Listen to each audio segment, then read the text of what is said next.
Terima kasih Anda masih bersama kami di Kompas Petang. Saya Cynthia Rompas. Saudara Capres nomor urut 2 Prabowo Subianto tidak berkomentar apapun dan hanya tersenyum saja ketika ditanya penegakan hukum di era Presiden Jokowi saat ini. Saat dikonfirmasi, Capres nomor urut 2 Prabowo Subianto tidak memberikan pernyataan apapun. Ia hanya tersenyum saja saat ditanya soal Ganjar memberikan nilai merah atau 5 untuk penegakan hukum di era kepemimpinan Presiden Joko Widodo. Beliau langsung pergi, meninggalkan dan melanjutkan agenda selanjutnya.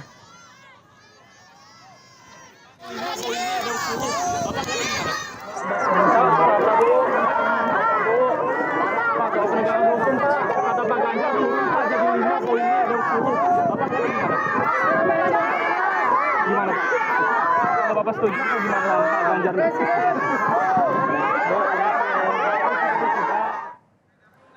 Calon Presiden nomor urut 3, Ganjar Pranowo, memberikan nilai jeblok pada penegakan hukum di era Presiden Jokowi saat ini. Dalam acara yang digelar di Makassar, Ganjar melihat rekayasa dan intervensi hukum menjadi faktor menurunnya penilaian penegakan hukum bagi Presiden Jokowi. Dari skala 1 sampai 10, Ganjar memberikan skor 5.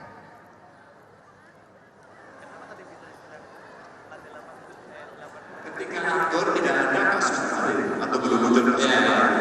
Kasus kemarin kan menelanjangi semuanya dan kita dipertontonkan soal itu. Rekayasa dan intervensi yang membuat kemudian independensi menjadi hilang. Dari yang imparsial menjadi parsial dan kemudian itu ya kita kuliah, kita sekolah, di UNM juga ada orang yang belajar, pasti banyak orang membaca. Udah deh, itu gimana? Semua yang dengan kasus ini jeblok.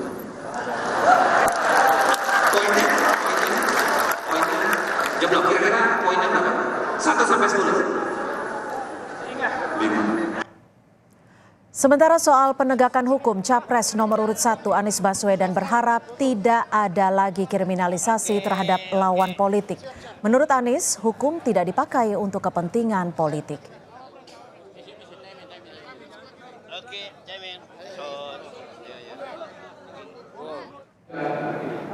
Prinsip-prinsip penegakan hukum, prinsip-prinsip penegakan keadilan harus dikembalikan.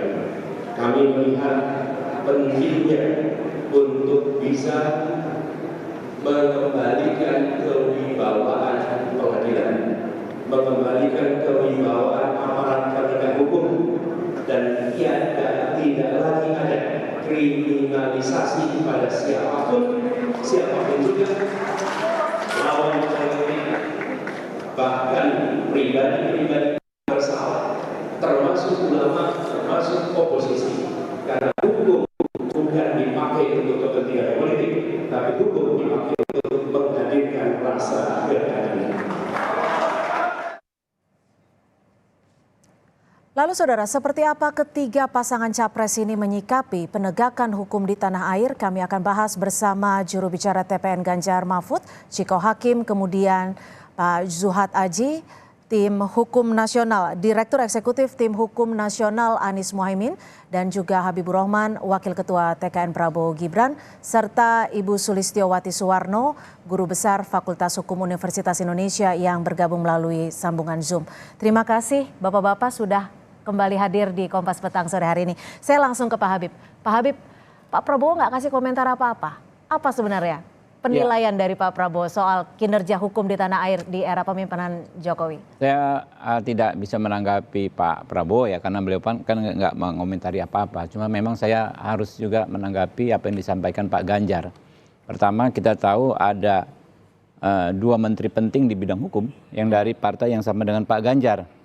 Pak Mahfud MD, Menko Polhukam, dan Pak Yasona Lawli, Menteri Hukum dan HAM, ya kan ya. Apakah yang disampaikan oleh Pak Ganjar ini bagian dari otokritik? Kita kan terbiasa memang ya. Kita paham Pak Ganjar negarawan ya. Beliau tentu tidak akan tendensius kemana-mana kalau berbicara, tetapi otokritik bagi kita semua. Kalau otokritik ya, saya pikir dalam 5 tahun ini banyak sekali perbaikan dalam cara kita berhukum baik secara kualitatif maupun kuantitatif. Ya. Ada banyak patokan.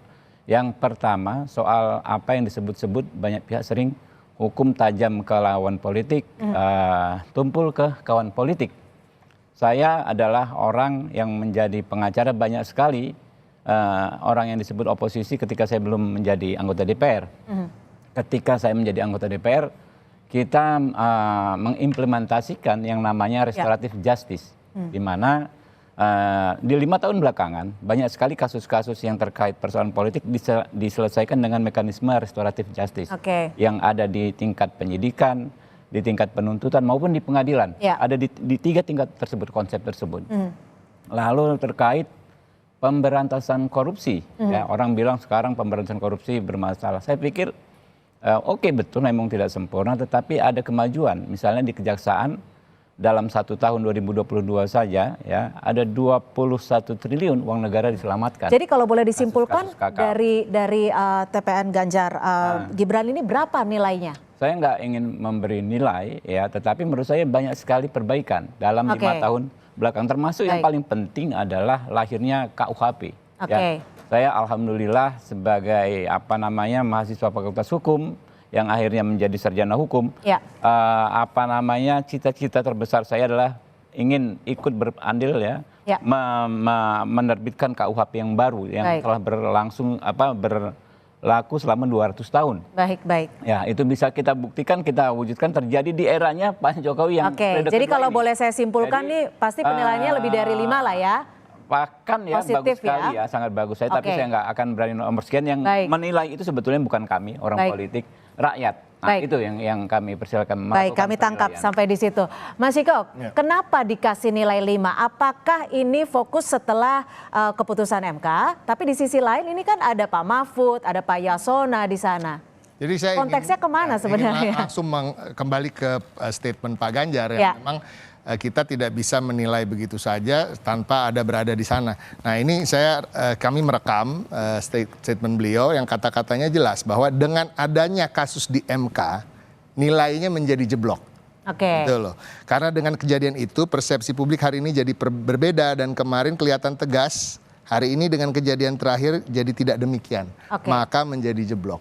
Jadi sebenarnya kalau saya bilang mungkin sepakat dengan apa yang disampaikan oleh Habib bahwa nilainya mungkin 8 tadinya. Kemudian ada nilai 2 nih di ujung. Gara-gara MK. Jadi jatuh ke 5 kan gitu ya rata-ratanya. Tapi kembali lagi. Nah, ini sangat penting karena MK ini kan institusi yang supreme institusi yang paling atas di negeri ini dalam bidang hukum. Jadi ini tidak main-main ketika ada satu kesalahan yang dilakukan atau suatu hal yang disebut sebagai skandal.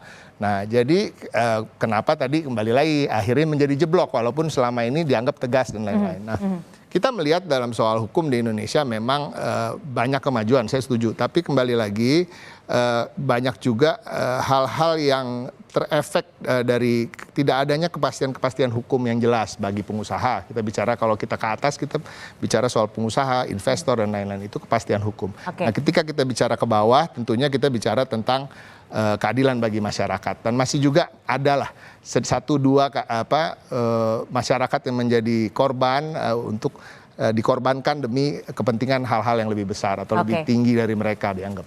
Baik, berarti konteksnya sejak setelah keputusan MK diputuskan. Konteksnya itu sejak itu dan kita menganggap itu suatu ada gempa lah. Jadi clear di situ ya. Baik, saya ke Pak Juhat. Kalau dari Timnas Amin sendiri menilai supremasi hukum, penegakan hukum di tanah air di era kepemerintahan Pak Jokowi seperti apa? Iya Mbak, saya berangkat dari satu tesis ya, bahwa hukum itu tujuan utamanya adalah menghadirkan keadilan. Ya. Hukum tidak berdiri untuk tujuan hukum, tetapi dia memang untuk masyarakat. Sehingga penilaian itu menjadi sah-sah saja dilakukan oleh siapapun juga. Karena yang menikmati hukum itu kita, masyarakat semuanya. Barangkali kalau hari ini Pak Ganjar lalu bilang bahwa dirinya terlukai rasa keadilannya oleh putusan MK, sah-sah saja juga, boleh gitu. Tidak masalah itu. Nah, kalau berangkat dari beberapa kasus belakangan begitu, saya kira pernyataan Pak Ganjar juga wajar begitu di tengah-tengah situasi kita yang agak aneh hari ini. Pak Anies selalu baru kemarin menyampaikan, akhir-akhir ini orang banyak berbincang soal kecurangan, ngomong soal ketidakadilan dan seterusnya. Mau pasca MK ataupun sebelum itu banyak sudah yang bilang demikian. Sehingga ini memang patut patut diantisipasi dan kemudian harus dilakukan kerjasama dengan semua pihak tentunya Mbak untuk memastikan bahwa kontestasi yang akan berjalan di 2024 ini selain aspek legalitasnya terpenuhi, keadilannya terpenuhi, tetapi juga tetap legitimate. Oke, tetap legitimate, tapi juga sempat disinggung agak aneh sedikit. Tapi sebelum kembali ke Pak Habibur Rahman untuk mengomentari, kita akan ke Ibu Sulistiowati yang melalui sambungan Zoom. Kalau Ibu Sulis sendiri menilainya seperti apa penilaian terkait dengan supremasi hukum di tanah air? Terima kasih Mbak Cynthia. Sebelumnya saya ingin katakan bahwa saya tidak pada posisi partisan ya. Sebagai akademisi itu bersama dengan mahasiswa saya, kami sering mengamati bagaimana proses-proses perumusan hukum di parlemen, di eksekutif juga, kemudian bagaimana penegakannya. Itu kami melihat di masa era Pak Jokowi, saya menandainya pertama kali adalah soal revisi Undang-Undang KPK, di mana Pak Jokowi berjanji memperkuat upaya pemberantasan korupsi, tapi beliau membolehkan terjadinya revisi Undang-Undang KPK dengan segala dampaknya yang kita lihat hari ini.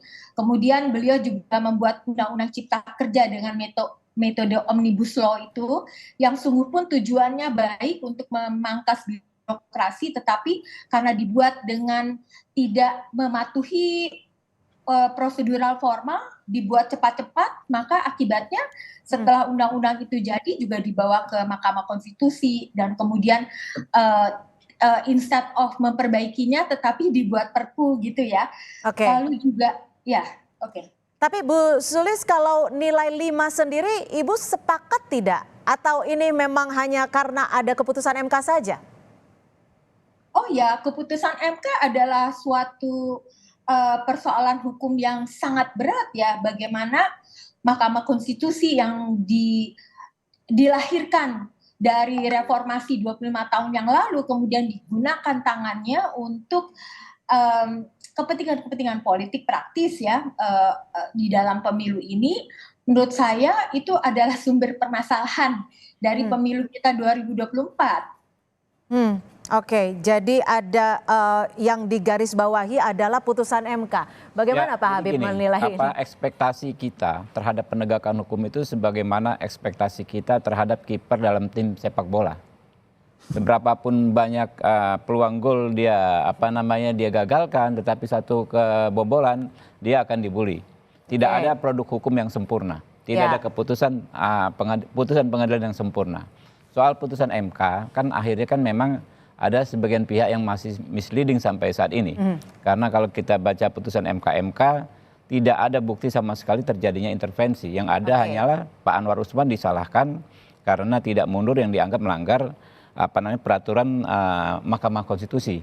Padahal pengesampingan azas kebebasan benturan kepentingan itu kan produk ya hakim-hakim konstitusi sebelumnya yang telah menjadi jurisprudensi berlapis-lapis berkali-kali. Di putusan pertama kali oleh Pak Jimli Asidiki sendiri. Ini orang yang akhirnya menghukum Anwar Usman yang menciptakan dalil pengesampingan azas benturan kepentingan, dia sendiri orangnya.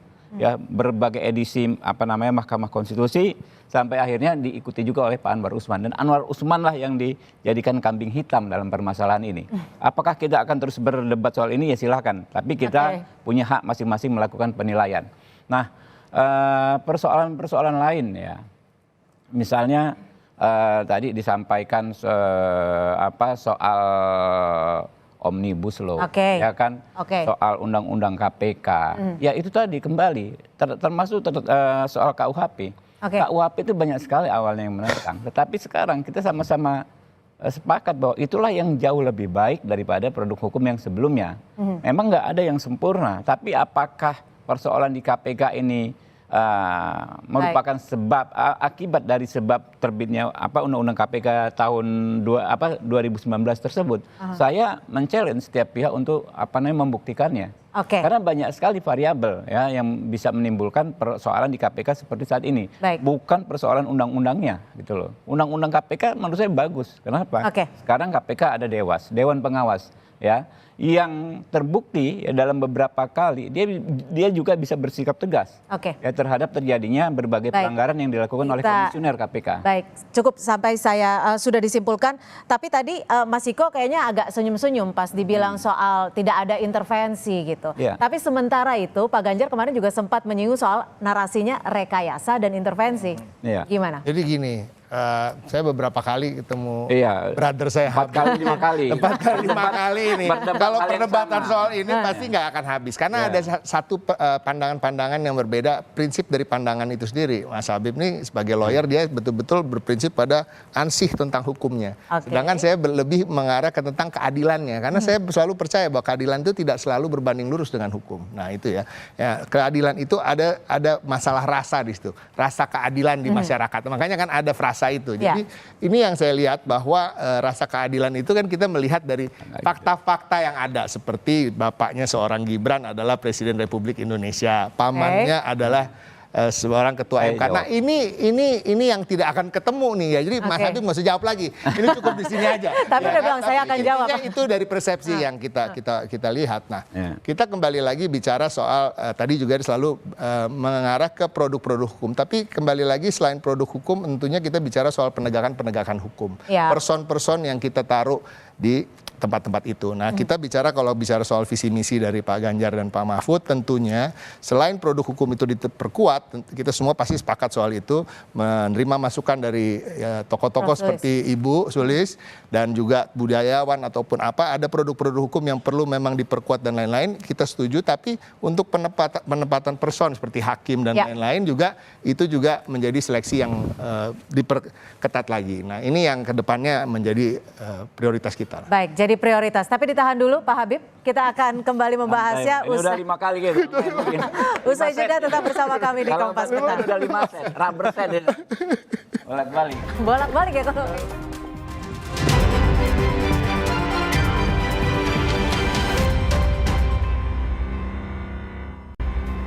Terima kasih Anda masih bersama kami di Kompas Petang. Saudara, sebelum kita lanjutkan dialog, berikut kami akan tayangkan visi misi dari ketiga pasangan Capres-Cawapres di bidang hukum. Kita mulai dari pasangan Capres-Cawapres nomor urut 1 Anies Baswedan dan Muhaimin Iskandar. Dalam visi misi di bidang hukum, pasangan nomor urut 1 ini diantaranya pulihkan kualitas demokrasi, menegakkan hukum dan HAM, dan yang kedua adalah memberantas korupsi tanpa tebang pilih. Ketiga adalah sistem hukum yang adil, transparan, dan mengayomi. Dan selanjutnya, visi misi dari pasangan Capres-Cawapres nomor urut 2 Prabowo Gibran. Poin pertama diantaranya memperkuat reformasi politik hukum dan birokrasi. Kedua adalah memperkuat pencegahan dan pemberantasan korupsi. Poin ketiga adalah menegakkan supremasi hukum tanpa diskriminasi. Dan yang keempat, saudara, mencegah pemanfaatan hukum sebagai alat politik kekuasaan. Dan untuk pasangan Ganjar Mahfud MD, dari pasangan nomor urut 3 ini, poin pertama memberantas korupsi, dan yang kedua supremasi hukum yang berkeadilan, dan poin yang ketiga adalah penyelesaian pelanggaran HAM, serta yang keempat keamanan dan yang profesional. Baik, itu ada beberapa visi misi dari pasangan calon. Pak Habib, ada 4 poin yang tadi disampaikan. Mungkin masih banyak lagi ya, tapi juga ada poin yang menarik adalah bagaimana hukum bisa diberlakukan secara adil. Bagaimana menurut Anda? Ya, pertama sedikit saja saya menanggapi, walaupun tadi nggak boleh sama senior saya. Masih juga. Jadi hukum itu memang untuk mewujudkan keadilan, karena itu metodologinya harus benar. Seseorang harus dihukum bersalah, dinyatakan bersalah, harus terbukti. Karena itu saya bilang putusan MK itu sangat tidak berkeadilan. Bahkan dari irah-irahnya saja ya. Dia bukan demi keadilan untuk Tuhan, berdasarkan ketuhanan yang Maha Esa, tapi demi kehormatan dan keluhuran martabat dan lain sebagainya. Itu yang jelas ini tentu gradasinya jauh di bawah putusan pengadilan. Nah, soal hukum harus tegak untuk semua orang. Kita mengenalnya sebagai azas persamaan di muka hukum atau equality before the law. Itu yang selalu disampaikan dan dikeluhkan banyak pihak. Orang ya melihat keadilan itu kan akan selalu subjektif. Ya. Adil bagi saya belum tentu bagi orang lain. Karena itulah kembali ke prosedur penegakan hukum, kita harus ya memposisikan setiap orang sama di depan hukum, termasuk orang-orang yang di lingkaran kekuasaan. Nah, bicara soal kekuasaan, maaf saya potong, tapi ada poin yang soal mencegah politik kekuasaan? Ya bukan, mencegah digunakannya hukum sebagai alat kekuasaan. Nah, itu benar sekali. Apa yang salah dengan itu? Jadi itulah salah satu cita hukum kita. Bagaimana di zaman dahulu di era Orde Baru hukum merupakan bagian dari aparatus ideologis rezim. Ya, bagian dari bahkan bukan aparatus ideologis, aparatus represif rezim. Nah, itu yang harus kita hindari. Karena itu zaman sekarang ya semua proses peradilan bisa dipantau langsung oleh publik. Ya.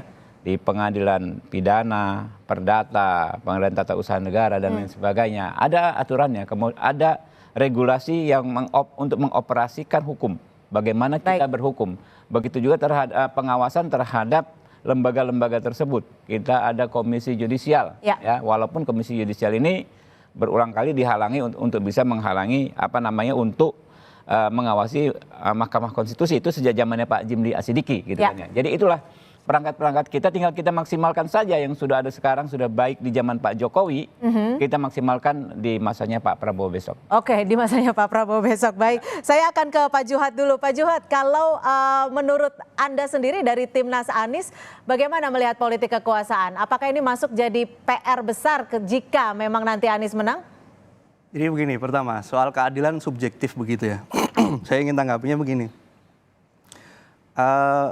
Tapi dalam konteks hukum bisa diukur juga, Bang. Setidaknya minimal ukuran dari adil tidaknya sebuah produk hukum itu kan kita lihat kebisingan hasil produk hukumnya itu. Kalau sebuah undang-undang lahir, terbit, kemudian banyak orang protes, pasti nggak adil, Bang. Termasuk putusan MK ini. Kalau putusan MK ini lalu tiba-tiba orang bising dengan putusan, ya itu salah satu indikator bahwa putusan MK yang mengabulkan usia lalu dikonversi menjadi jabatan pemilu itu berarti nggak adil gitu loh. Karena ada kebisingan. Coba kalau nggak bising berarti bisa diterima oleh banyak pihak. Nah, berbicara kekuasaan itu kan linear dengan kita bicara soal demokrasi. Makanya ngomong soal demokrasi, Mas Anies menyambungkannya visi kita itu dengan hukum.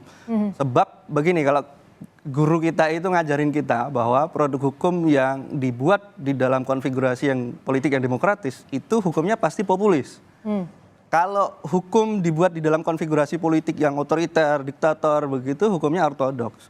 Populis itu artinya kan diterima oleh banyak orang. Yang kalau dikonversi dalam bahasa yang lain itu memenuhi asas keadilan gitu. Nah, kalau ada produk hukum, saya ulangi lagi, kalau ada produk hukum yang diterbitkan lalu tiba-tiba ada protes, ya berarti kan nggak adil. Karena itu maka kalau ingin ngomong penegakan hukum, dia harus bersamaan dengan penguatan demokrasinya itu sendiri. Dan itu artinya adalah komitmen para penguasa atau pemimpin yang nanti akan memimpin di negeri ini. Gitu, Pak Bruce. Dikit ya. Dikit. Jatahnya Mas Ciko sebenarnya. Lanjut. Jadi di kode etik hakim. Singkat saja Pak Habib. Jelas di kode etik hakim MK ya disebut bahwa hakim harus bebas dari intervensi media, bahkan hakim harus bebas dari intervensi publik. Artinya apa? Dalam membuat putusan hakim itu ya dia hanya menjalankan tugasnya berdasarkan keyakinan, berdasarkan ketuhanan yang Maha Esa. Makanya disebut begitu. Jadi aneh sekali kalau kebisingan ya kan diartikan. Silakan. Baik, silakan Mas Ciko.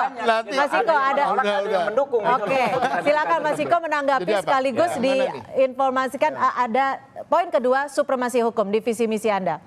Supremasi hukum tentunya bisa dapat berlangsung dengan baik kalau ada penguatan-penguatan di dalam semua sektor hukum itu sendiri ya. Nomor satu adalah tentunya produk-produk hukum atau produk-produk undang-undang ini harus kita sempurnakan, yang memang sudah baik kita pertahankan, ya kan. Yang memang kurang ya kita minta masukan-masukan dari luar. Nah, ini semuanya saya rasa akan setuju sendiri. Begitu juga seperti penguatan lembaga, penguatan juga tadi rekrutmen pada orang-orang yang duduk dalam posisi-posisi hukum tersebut gitu. Nah, di luar itu tentunya ada pendidikan, sosialisasi dan lain-lain. Jadi kadang-kadang itu tadi kebisingan-kebisingan juga bisa kita turunkan levelnya atau bisa lebih benar-benar bisingnya itu bising yang berkualitas. Bising yang berkualitas. Kalau masyarakatnya ini melek tentang hukum dalam segala sisi, produknya, lembaganya dan lain-lain. Jadi ini juga penting buat kedepannya di Indonesia. Jadi bising yang berkualitas itu catatan yang Jadi patut masyarakatnya mesti digarisbawahi. dimelekkan soal hukum juga, Baik. dan soal keadilan, soal demokrasi dan lain-lain. Baik, saya akan ke Prof. Sulis. Sebagai penutup Prof. Sulis, visi misinya sudah banyak. Menurut Prof. Sulis sendiri, apa yang bisa dikritisi?